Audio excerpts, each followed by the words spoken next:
As Chief Coroner of England and Wales, I'm keen to make inquest hearings more sensitive to the needs of the bereaved, so that families and loved ones can be fully and properly involved. The family is at the heart of the process.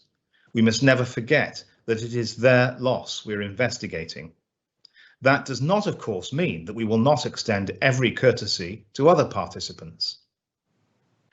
In a divisional court case in 1982, following the tragic death of 13 young people at a birthday party in a house fire in Deptford, London, the late Lord Lane, then Lord Chief Justice, said this: "The coroner's task in a case such as this is a formidable one, and no one would dispute that.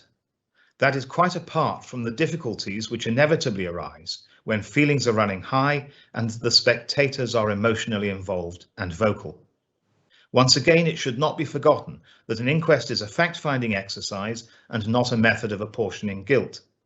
The procedure and rules of evidence which are suitable for one are unsuitable for the other. In an inquest, it should never be forgotten that there are no parties, there is no indictment, there is no prosecution, there is no defence, there is no trial. Simply an attempt to establish facts.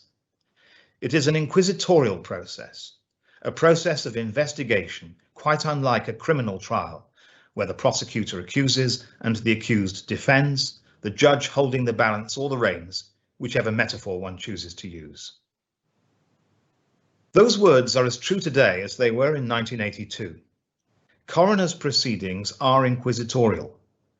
An inquest is a limited, fact-finding inquiry carried out in public, whereby examination of the evidence with the help of interested persons and other witnesses enables the coroner or jury to ascertain who the deceased person was, when and where that person died, and how the death occurred, and to answer those questions without determining or even appearing to determine civil liability or criminal liability by a named person.